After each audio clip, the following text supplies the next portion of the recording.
he's off on stage and Stromboli introduces him and talks about how wonderful this is going to be, and Pinocchio comes out on stage with his strings on and drops them, and then he falls down the steps and put his nose in a hole, makes a fool out of himself. And that's when Stromboli, first time Stromboli shows his true character, because he just really yells and screams at him. And he has his back to the audience, Stromboli, while he's doing this, so he's not noticing how the audience is reacting. Typical tyrannical parent, right, who's not noticing that society is reacting a different way than him, and he's not happy about it. And Pinocchio, of course, is dazed and feels like a fool, and he is a fool, so that's appropriate. But then Stromboli hears the crowd laughing, and as soon as he turns around, he's like all smiles again. And so that's the first time you get insight into what sort of puppet master he is. He's there to please the crowd, and that's all. And he's there to look good in public, but fundamentally he's a tyrant. And I guess that's the problem with false celebrity, is that the negative spirit of the crowd becomes your master, right? Because to be a celebrity, you have to be a crowd pleaser. And if you're pleasing the kind of crowd who likes a celebrity like you, which is, and there's not much reason for that, then it's not exactly like you're appealing to the proper side of the crowd, and you've become its puppet one way or another. And maybe it's rewarding you with wealth, perhaps, and with attention, but fundamentally, it's not something I would recommend if you want to stay reasonably psychologically healthy for any reasonable amount of time. You're going to sell yourself out. And I don't mean that in any casual way, you know. All right, so anyways, Stromboli changes from the tyrant to the good father in half a second. He gives Pinocchio a pat on the head, despite the fact that he's made a mistake, looks all kind, and the show continues. Now, the cricket is not very happy about this. He's sitting in the stage watching. He's very angry and, let's say, disgusted by what's happening, partly because Pinocchio is making a fool of himself. Now, that's an interesting thing, you know. Human beings blush.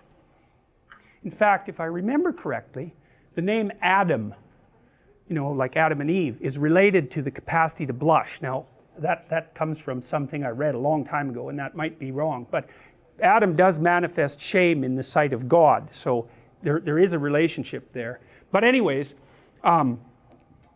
people do make fools of themselves for public display, and you can tell you've done that in some sense, not always, if you blush, because you've either said something you shouldn't have, and you know, you realize that, which is more like you've tried to be funny and gone a little bit too far, and sometimes that can be really funny, or you've said something that you know to be false, manipulative, deceitful, beneath you, any of those things, and you'll have an automatic response to it.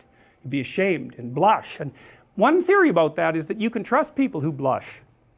And so, because you know that their conscience will betray them. And so that even if they are lying, they tell you. And so, it's an interesting theory, you know, because blush is definitely, like, it's a facial display, you know, it's right out there where people can see it.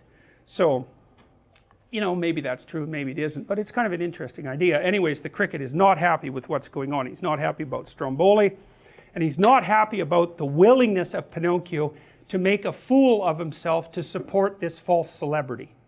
And so,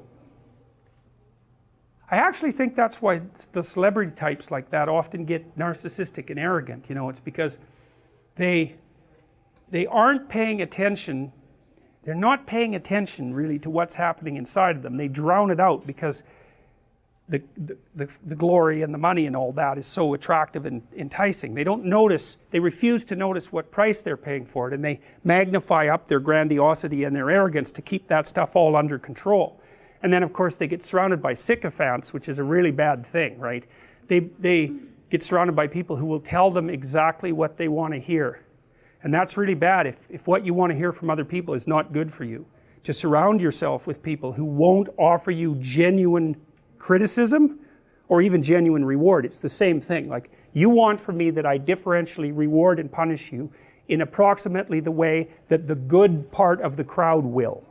That's what you want from all your friends, because then your interactions with them can generalize out to the broader community in a productive way. And so a good friend, you know, I mean, your friends tend to be on the supportive side, and perhaps that's appropriate, assuming there's reciprocity. But a good friend will also tell you when one way or another when your behavior is starting to tilt in a direction that's going to make you unpopular with them and likely unpopular with other people. And of course that's what a parent is supposed to, that's the prime job of a parent in my estimation. It's like, don't do that. Other people will hurt you if you do that. By exclusion, by threat, by failure to offer you an opportunity, bad things will happen to you. So you can't do that. And then you're a representative of the social situation, which is exactly what you should be, not a friend. So, or at least not precisely a friend. That doesn't make you an enemy, it makes you better than a friend. Well, so Pinocchio's on stage making a fool of himself, and then he gets all tangled up in other puppets' strings. That's what happens to him, and then it all ends rather badly with everything being a tangled mess on stage, but it also turns out to be rather funny. It's funny because he's surrounded by angry Russians, you know, which, you know, you could kind of view that as a potential lesson, is that if you're a puppet on a stage and you mess around too much, you just might get tangled up with a bunch of angry Russians, and these are Cossacks, that's exactly what happens. So anyways, of course, no, that's not what's happening here, but it's still funny. So Stromboli is not happy with the tangled mess, but then the crowd reacts very positively, and then that confuses the conscience because he thinks, well, look, this is horrible, this guy's a tyrant, like Pinocchio's making a fool of himself, everything turns into a tangled mess, but the crowd goes crazy. And, well, being a fool, that can be entertaining, right? So it's hard to tell when a crowd, especially at a spectacle, because this crowd is at a spectacle, you just don't know exactly why it is that they're responding positively, but you've definitely given them what you want. And you can see this look on Stromboli's face. It's like this false, again, this false kindness and generosity, public facing. And, oh well, anyways, the conscience is very confused. And I really think this is an important thing, because I've often thought, I spent a lot of time thinking about Hitler, and I was thinking, well, how do you get into a state like that, you know? And you think, well, he's a dictator and he led his people down a bad path. It's like, that's not right. That is not what happened. They had a conspiracy together and went down a bad path. Now, think about it this way. If one person thinks something about you, it's like, whatever, right? But if 5 people tell you that, well, what? Then to start not taking that seriously is kind of narcissistic, right? And if it isn't 5, let's say it's 15 people tell you the same thing or act the same way towards you. It's like, probably you should clue in. Well, what if you're a politician and you're trying out a bunch of different ideas, and you're good at interacting with the crowd, you're charismatic, you watch the crowd, but you're not necessarily all that articulate, you don't have your values all straightened out, but you're kind of angry too. And maybe that's because you spent a bunch of time in World War I in the trenches, which was like no joke, and all your friends got blown up. And then you were unemployed, and then you tried to be an artist, and that didn't work out even though you were moderately talented. And then maybe the economy fell apart completely on you, hyperinflation. And then maybe there was a communist menace coming in from the east, and there genuinely was. And so you're not the world's happiest clam at that point.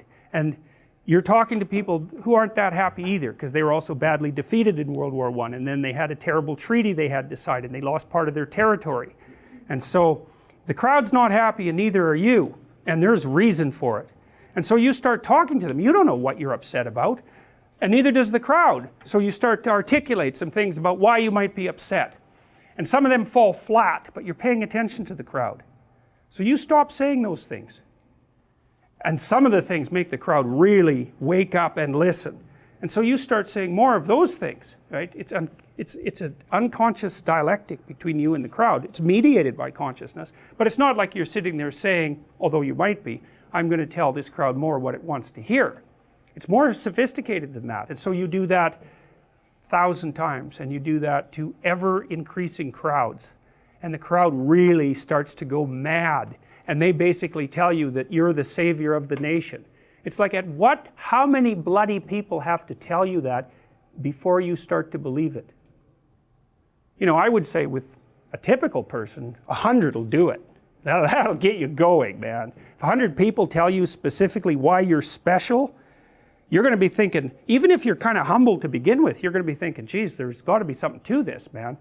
But if it's 1,000,000 people and they're roaring their approval, well, and then when it's a whole nation, it's like good luck withstanding that.